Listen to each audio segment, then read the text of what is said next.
couple of years ago, we came up with the idea to build a farm-table restaurant right here in southern Tasmania. If I knew how hard it was going to be to build a restaurant in the middle of a paddock, I would never do it. Every step, every time something barrier comes up, you think, oh, I've got past that one. Oh, it's going to be easy now. Well, 18 months later and 25% over budget, none of it's been easy. Although it's starting to look like a restaurant, it's still going to be another couple of months before we can open. But it feels like the final stretch. So it's looking fantastic. Got the brick wall, the outside cladding. The boys are just lining the walls inside. Pretty soon, 35 hungry mouths in here to feed. My name is Matthew Evans. I was once a food critic living in Sydney. Now, I'm a pig farmer in country Tasmania. Life in the country has taught me a lot about food production, with many challenges along the way. And now, we're embarking on our most ambitious project yet. We want people to experience how we live and taste the food we eat. So we're building a restaurant right here on the farm. From critic to farmer to restaurateur, how hard can it be?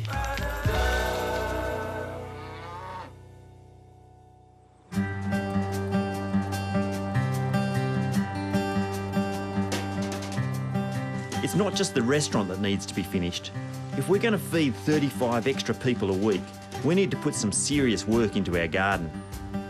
I get hungry seeing piles of garlic and piles of potatoes side by side. Just add pork fat. This is what's known as, around here, as Tassie purple. Signet purple. Signet purple, yeah, sorry, signet purple.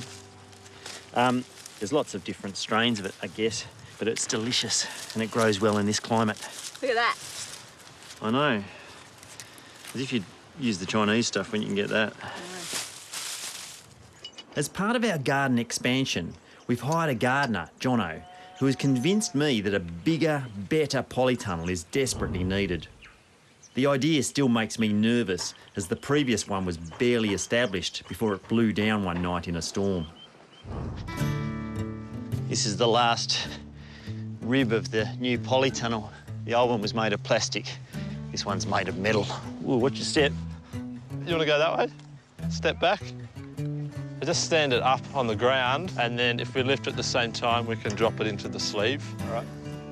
So that 1 metre mark up to here is where our roll-up curtains will be. So we'll have a piece of plastic that'll go right over the top to these marks on either side. Yep.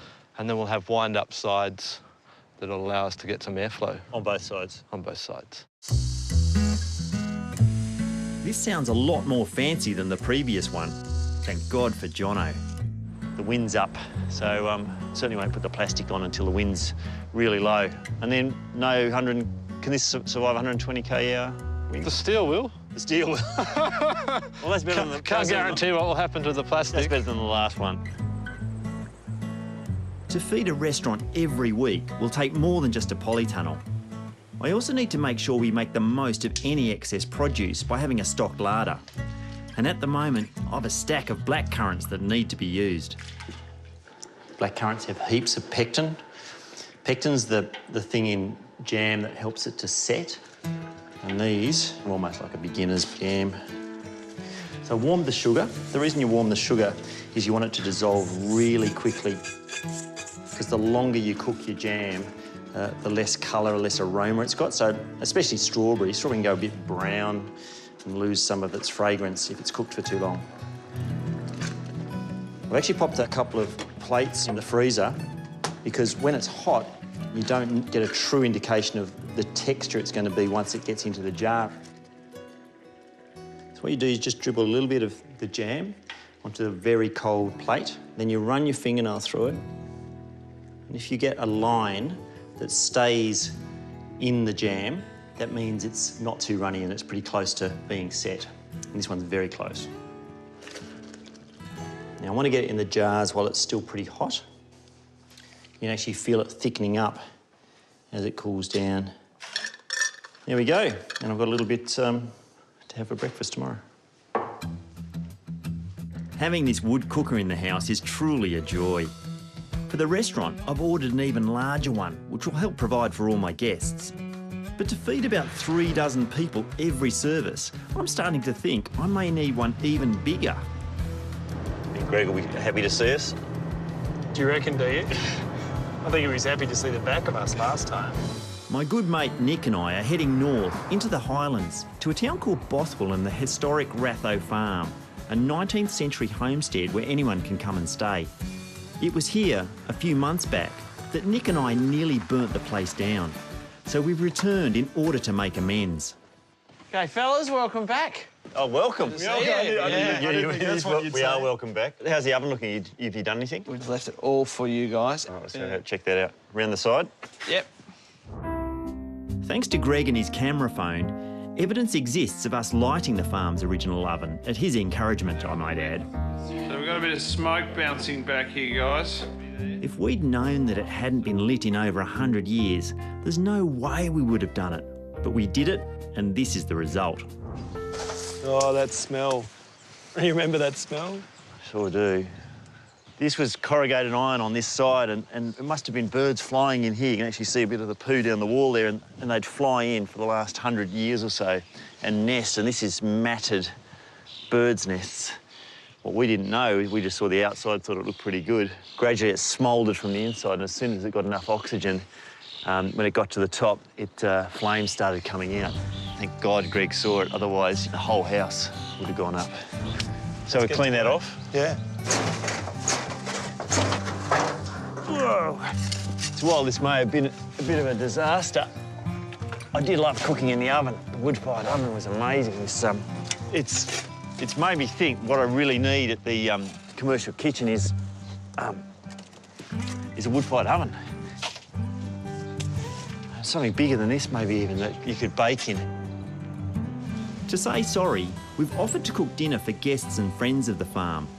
And we thought we might make something that would have been eaten here over 100 years ago. Yeah, that's the last of it. All right, what do we need to do? Get the meat on probably first. Cool. All right, I'll do that. Ratho Farm was founded in 1822 by Scotsman Alexander Reid, so a 19th century Scottish dish will be our main course tonight. We're doing a stout and beef. An oyster? You got oysters? Yeah. Yeah, we're going to do oyster stout pie, and with a few veggies in there. You know, we'll serve a big pie on the table and a big bowl of veggies next to it. The beef is from a Scottish Highland cow, a hardy, shaggy-haired type of cattle, perfect for the bitter cold of both the Scottish and Tasmanian Highlands. And stout next. While the filling stews for a few hours, Nick and I have decided it's the perfect opportunity to play a few holes on Ratho Farm's golf course, the first and oldest in Australia. There's a lot of sheep. Is that our gallery? Yeah. Due to the temperature sitting at -2 degrees, I can't even feel my hands. gumboots are the required attire at Ratho's. They're great for sleet, not to mention sheep manure. All I can see is a big sheep pen. It's that one. You've been wanting to get a run-up for this one, I reckon. Eye on the ball, left arm straight. Wouldn't Oh, stand it's there. freezing. Get your feet right.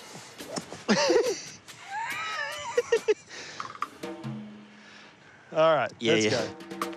Wind her up.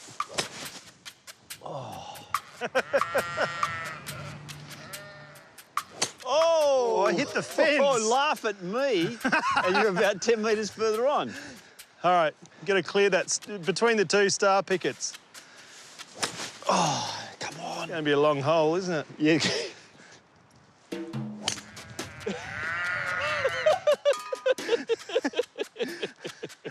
Should we start again? Alexander Reid, who founded the farm, hailed from the Scottish town of Leith, where the first laws of the game were formalised. That's lovely. Oh, hey! 4 sheep. And just like back then, sheep coexist very well with golf, helping to keep the playing areas short. Yes! Yes! Yes! You know, I just got par. I give up. Well done. That's the best. With this weather, 2 holes and 10 frozen fingers means it's time to head inside to finish the dinner. Tap him in tight now. And so the theory behind this is that should just flame up and cook the top of the pizza. Ta-da!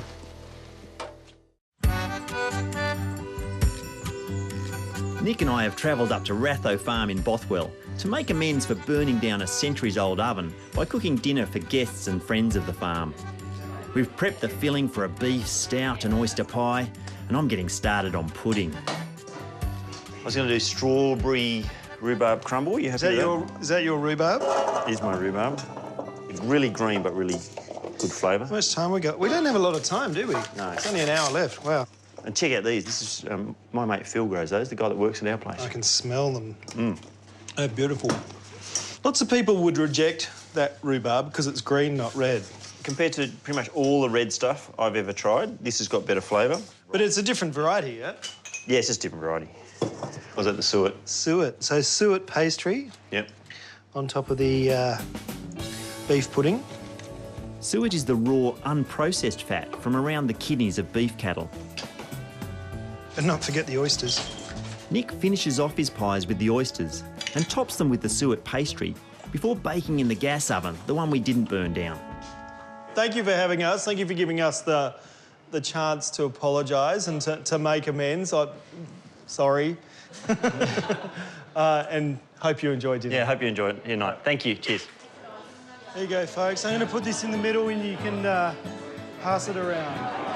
Although we've gone with an historic menu tonight, this style of farm cooking and eating is exactly the type of experience I hope to provide at Fat Pig Kitchen, and this has been a good rehearsal for me. Pudding's on the table. Help yourself.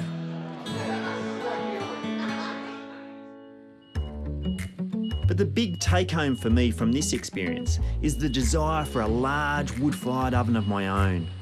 And like the one at Ratho's, I want one that will still be here in 100 years' time.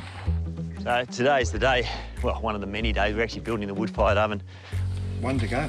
I've got Dennis Benson and his wife June down from Queensland. Arguably the best oven builder in Australia. All he does is build wood-fired ovens these days. He's so passionate about it. Got a few volunteers on site too. Dennis learnt his craft from a Tasmanian legend, Alan Scott. Scott, who died in 2009, was revered around the world for his oven building skills. He took ancient village oven designs and updated them with modern building materials and techniques. There are now thousands of Alan Scott designed ovens around the world, and Dennis is going to help me build one of my own. Once the hearth bricks are laid, we can set out the shape of the oven with some... There is quite a science to this oven, and it's going to take over a month to complete. I guess the thing about these ovens versus just something you'd knock up on, you know, an afternoon using some bricks you found at home is that they're really efficient. It's all about creating thermal mass. So they're really well designed to be insulated, so insulated underneath, insulated around the sides, insulated around the top. A very solid base with inner and outer shells will allow the oven to get very hot, but more importantly, it will hold this heat for hours. Flick it, Matthew. What do I do? Flick it. Oh, like playing the banjo. Thank you. Oh, wow. Today, we hope to complete the hearth and the bones of the oven. Okay.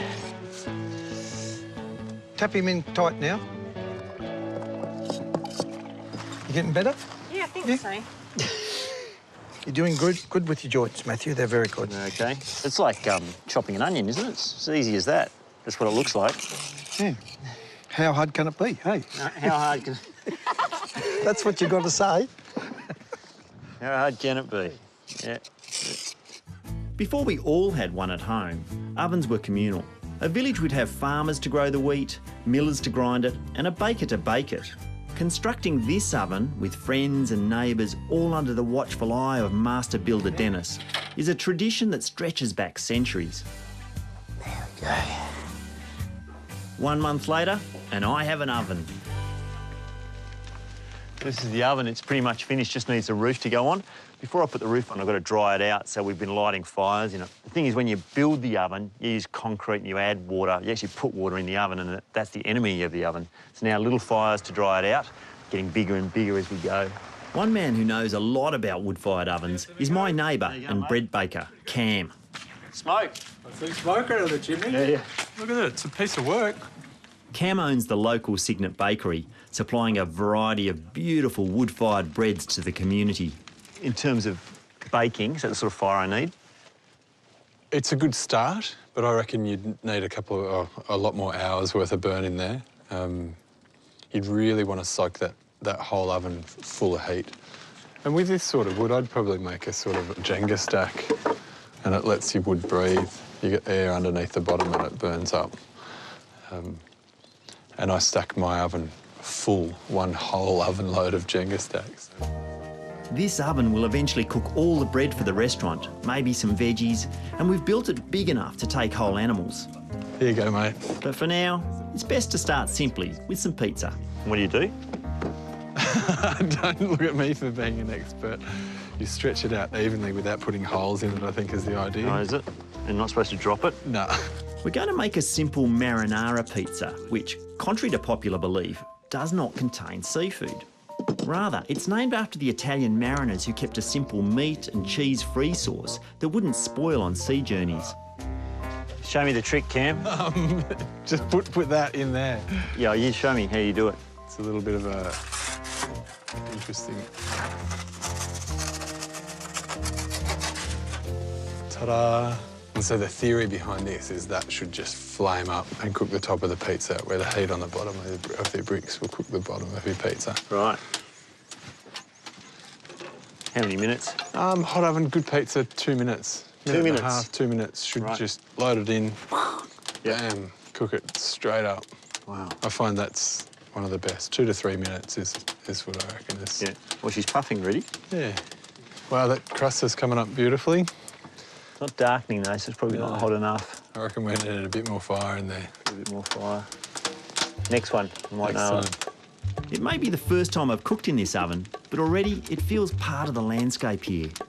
And I'm so excited about the opportunities it presents and the hours I plan to spend here experimenting. Here we go. Ta-da! There you go. Whoa. Grazie, grazie. And that's always, I remember the good pizza. It's not crisp in the middle, it's soft, even though it's scorched. That's the real thing, isn't it? Yeah, that's the deal.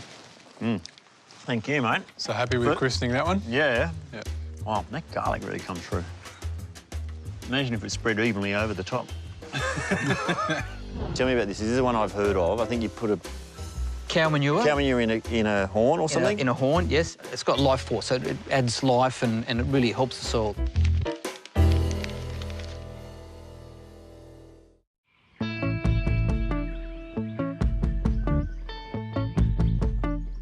As the restaurant crawls ever closer to opening, one area of the farm has raced ahead in leaps and bounds. See pilot hole? I think I might have mentioned pilot hole. Phil and Jono have completed the polytunnel and it's booming. Things go crazy in here. These, cucumbers are, getting up to waist height. The tomatoes have really bolted. They went in much later than we would ever put tomatoes in, and yet they're doing better than they ever have. It really feels like things are starting to come together and we'll actually have food to serve at the restaurant opening. But you can't have an opening without bubbles, so Sadie and I are heading north to Stefano Lubiana Wines. Famous for their sparkling And their Pinot. and their Pinot. But their sparkling's really good. Yeah, but what I only just found out recently is they're biodynamic. Oh, are they? Yeah, whatever that means. Stefano Lubiana has 25 hectares of vines growing on the banks of the upper Derwent River. Lubiana sounds Italian. You Italian? Well, I was born in Melbourne, but my parents come from Italy, yeah. Right. Stefano, or Steve, comes from a long line of winemakers, and in the late 1980s decided to start his own vineyard specialising in sparkling wine.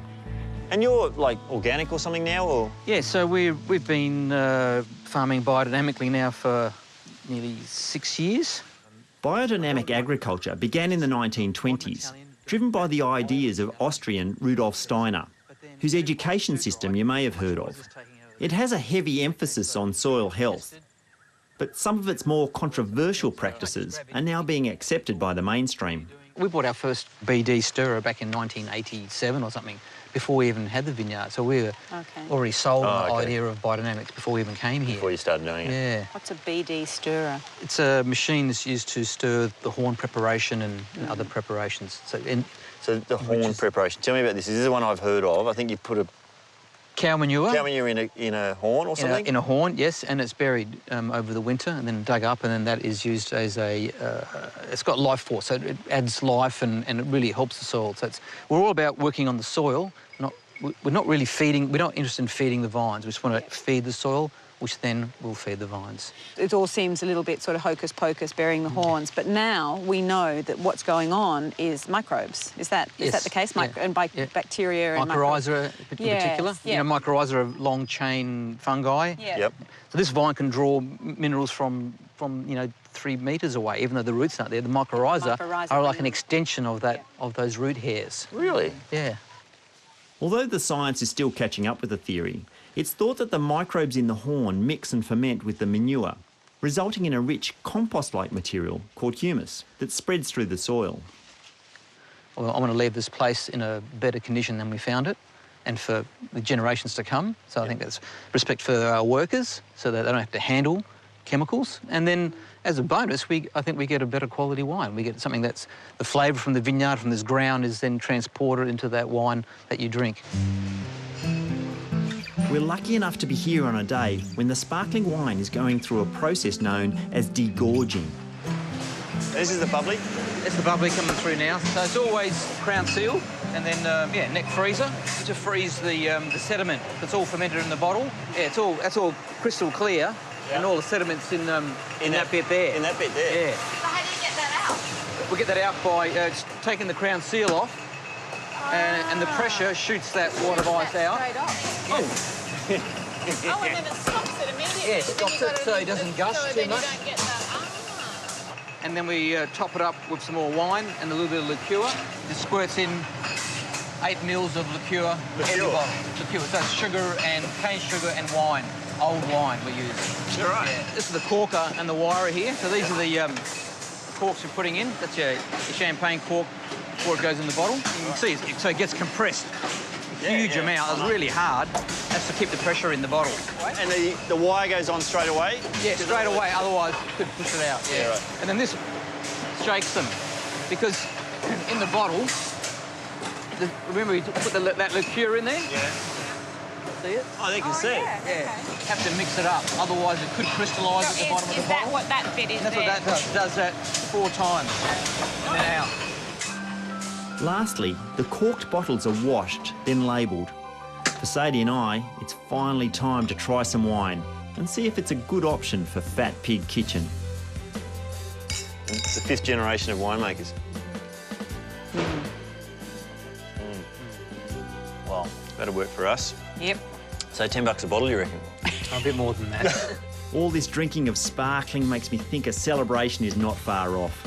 And back at the farm, it's really starting to look like a restaurant. To the madness. To the fun. Whose idea was it? Not mine.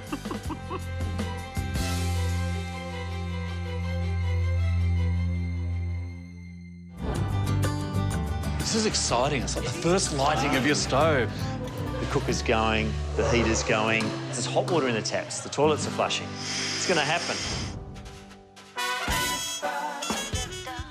Next on SBS, witness how everyday households cook, eat and share in each other's lives in Secrets of the Kitchen.